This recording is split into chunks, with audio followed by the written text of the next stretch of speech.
and welcome to my channel. I'm Alexandria J, and you are stopping by because you are wanting to talk about or get inspiration from someone who's unemployed about being unemployed.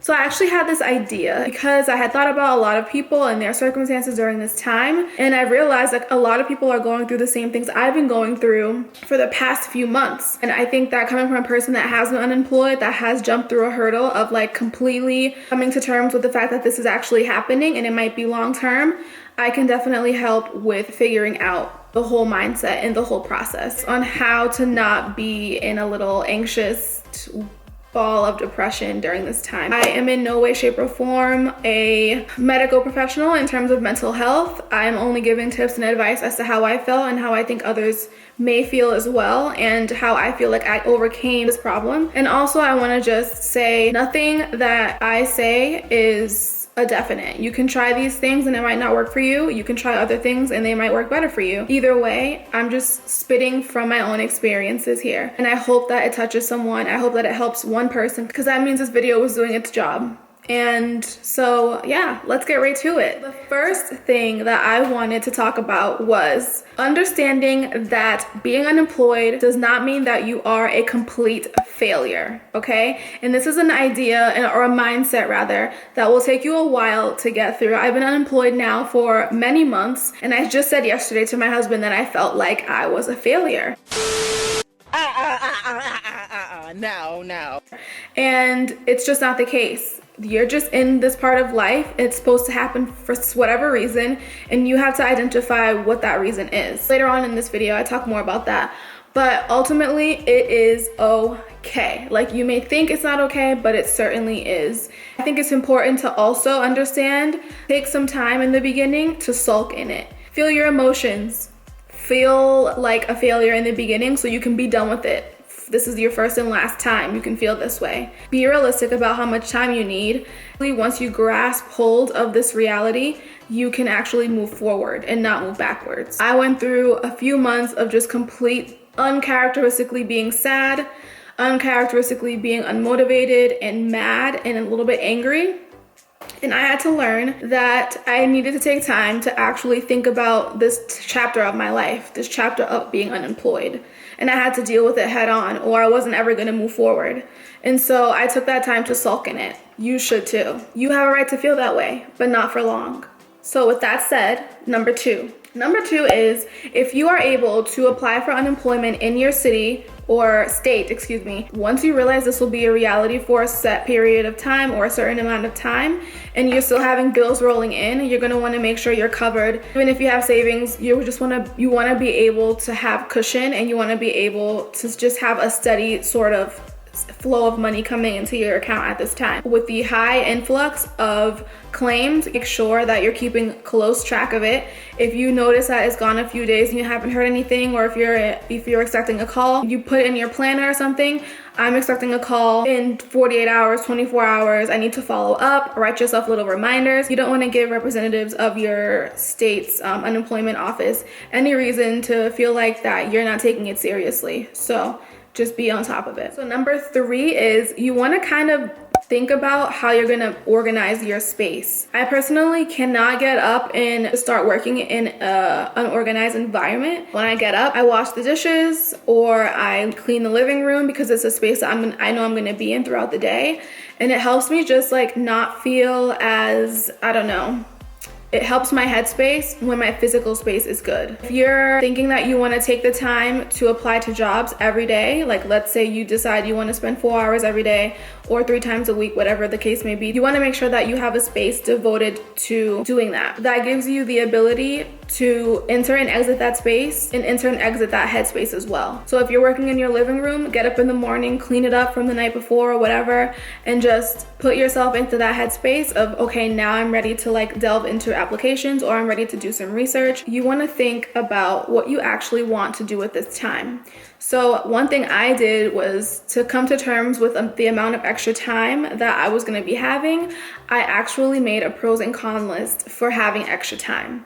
It also helped me think positively about being unemployed. So I think that's good. But I made a pros and cons list, and basically a lot of it was just I can be able to educate myself on a lot of things that I didn't have the time to before. And so whenever anybody asks me, what I've been doing, I just say I have so much time to look up things I never thought I would while I was working that's what I've been doing. I've had time to read. I've had time to delve into how to edit videos for YouTube. It's been like a lot of different things that I've been able to do, but you have to be able to put yourself into that headspace first before you can think positively about all of this extra time you have. Yeah, that's point 3. Organize your headspace and organize your physical space. Okay, so step 4 is to capitalize on the extra time you have to resume build. And this is just gonna come naturally, I feel. Because you have extra time, you're gonna wanna apply to jobs. So naturally, you're gonna want to make sure your resume is on point. That means you're gonna wanna make sure that everything is updated, everything looks the way it should, anything that you've done for your recent job has been added to that bullet point, or that bullet point's been added, period. And you will have a new revamped resume. Also going to want to make sure you consider any address changes, email changes, phone number changes, whatever the case may be, all of those little technical things.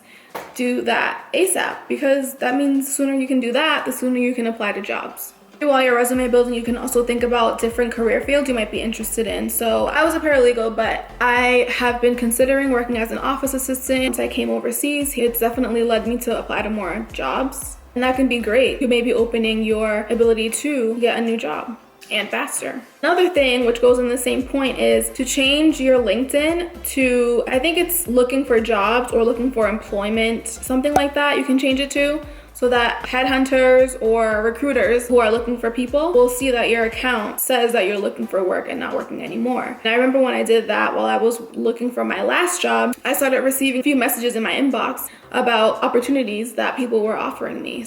It actually proved to be pretty helpful. So number 5 is to think about skills that you can learn during this time. I recently thought about getting a project management certificate, certificate, but the program's called Project Management Program, and it helps you get the project management certificate. And that's something I would have never thought about before while I was working, but it's something I thought about now. If you want to take a certification program and maybe get certified for something, that's definitely a good option. And it just shows that even though you're not working, you were still attempting to be active and you were still expanding on your resume. You weren't just thinking that your resume was all good. You were even trying to be better. Now that everyone's in the house, a lot of companies have been doing great things. I think Nikon or Canon have been offering free photography lessons or something like that. A bunch of the Coursera courses are becoming like free or discounted, and those are great opportunities to take advantage of, because a lot of the times you have to pay for the whole course and then also pay for the paperwork, not a diploma, whatever, a certificate that's saying that you got the course. You'd have to pay for the official. I know you have to pay for something at the end. If they're offering you the course for free, then all you have to do is pay for the ending to make it all official. That's great. Maybe you want to look into coding or programming or finding out how to create an app or something. This will be such great time for you to do that. If you want to just look up a bunch of side hustles on YouTube and see how people are making money every single day from their houses. The other day, my husband was telling me about this software he installed on his computer to help him type faster. So we're both now working on how to type faster, which is something I take for granted. I'm a paralegal. I've had to write so much, but it's just so interesting because you have so much time to think about the simple things that you can develop on, So YouTube has such a breadth of information and courses and people who are just willing to give it all to you for free. So think about it. Number 6, it might not be specific to you yet, and I don't want to act like life is going to be so great that you can think this way, but I definitely think it will be important to move forward or come to the realization that your job is not your identity, and that's hard. What that means is you have to understand that most of our lives are tailored towards working a job. We have our goals based on where we want to work. And that is a great motivator. And it's a motivator for me every day. So one thing we can do during this time of unemployment is think about how much we rely on a job, not even only to make money, but how much we rely on it to make us people. I had to really come to a realization that my job is not my identity. It doesn't give me worth. It doesn't give me value or add to my value as a person. It is something that I applied for, and the people who interviewed me really liked me, so they wanted me to work with them. That's it. And I have a luxury, yes I do, of being in a relationship. I'm not depending on myself. I have someone else to help me. So it did give me some leadway into this. But because of my situation, like a lot of people are unemployed as military spouses. So I had the ability to think about like my job and how I place employment and a job in my head, like how my brain thinks about that. And it's not the only thing that makes me. And having this opportunity to do YouTube and to think about other things, I'm like reading a bunch as well, like more than I've ever read. Well, other than when I was in like middle school. But I have the ability to do so many things I've wanted to do. And it's something that I just had to realize. Like so many other things make me valuable other than my ability to acquire a job. That's just what it is. So that came to me about 4 months after, my 4th month in, of not having a job. So I hope it comes sooner to you guys. And I hope that it helps you with your experience. And I don't want to take away from anyone's feelings about having a job. It's totally fine if you feel like, you know, you want to work hard for your job and that's just the way you are. It's fine. But you can also realize like all of those things and skills and values that you bring and offer, that's who you are, and that's what makes you you, not your job.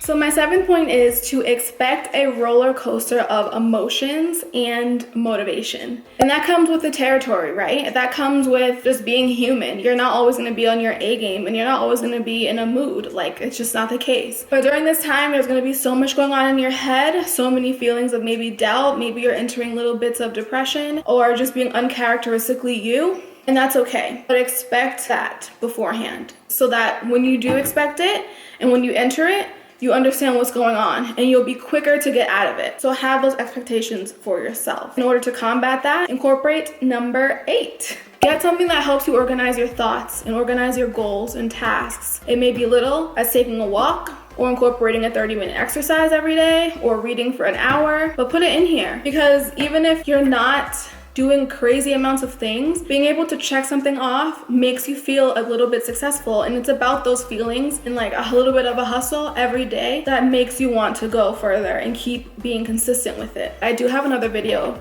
of Amazon finds, which is where I got this, and now it goes more into what's in it. Maybe get a journal. My sister got this for me for Christmas. It's a guided journal for discovering your voice. I don't think it's absolutely motivational. Michelle Obama is a motivation. Let me not even say that. It is motivational, but it's more of being introspective, like thinking about yourself, your thoughts, and reflecting. It all starts with a question or something like that. One of them is list 10 most important social issues you feel need attending to. And that gives you an opportunity to sort of think about something that, you know, it's important. It helps just center yourself and puts you in a state of like feeling better, maybe doing better, and the importance of all that. It just gives you something to do that's important.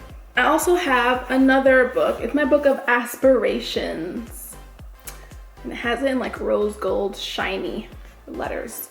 This helps me a lot and I'm almost at the end of it, so I do want another one. But it's been great for me because it just is a place where I put everything that inspires me, things I want to draw inspiration from. Find things that help you be inspired.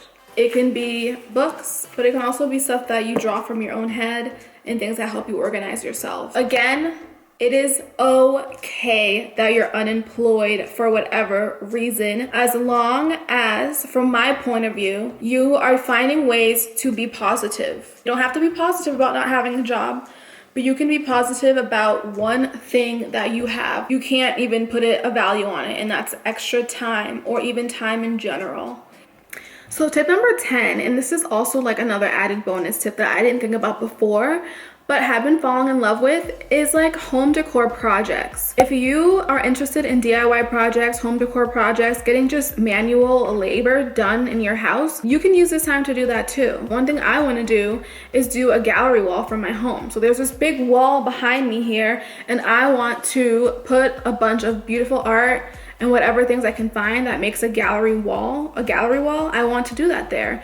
And that's something that I've been doing for the past month, just figuring it out. And it kind of just got me off my couch. I had to measure the whole thing from top to bottom and then think about how I was gonna place everything. So it just felt really, really good to be motivated about something, like to my core, something that I know will affect my home so well. And it also just puts my mind towards something other than the negative things. And I think that that definitely helps. I'm not usually a hands-on person.